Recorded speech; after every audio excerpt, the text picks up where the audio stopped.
ఏకకణ జీవుల్లో ఎటువంటి ప్రత్యేకమైన విసర్జక అవయవాలు ఉండవు. అందువల్ల వ్యాపన పద్ధతి ద్వారా కణ ఉపరితలం నుంచి విసర్జక పదార్థాలు బయటకు పంపించబడతాయి. ఫోరిఫెరా సిలిండరేటర్లో ప్రతి ఒక్క అవయవానికి నీటి ప్రసరణ జరుగుతుంది కనుక వీటిలో కూడా అన్ని కణాల ద్వారా జరుగుతుంది. నెక్స్ట్ ప్లాటిహెల్మింథస్ జ్వాలా కణాలు అనమాట విసర్జక అవయవాలు. ఎందుకంటే దీంట్లోనే మొట్టమొదట విసర్జక అవయవాలు అనేది ఏర్పడతాయి. నెక్స్ట్ నెమటోడాలో రెనెట్ కణాలు, అనిలిడాలో నెఫ్రిడియాలు విసర్జక అవయవాలు పనిచేస్తాయి. నెక్స్ట్ ఆర్థోపోడాలో హర్తగ్రంథులు, మాల్ఫీజియన్ నాలుకలు విసర్జక అవయవాలుగా పనిచేస్తాయి.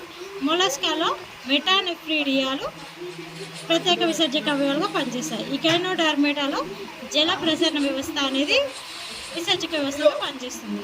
సరీసృపాలు, పక్షులు, క్షీరదాల్లో మూత్రపిండాలు విసర్జక అవయవాలుగా పనిచేస్తాయి. ఈ ప్రోటోజోవాలో పారామీషియం, అమీబా అనేది ఎగ్జాంపుల్గా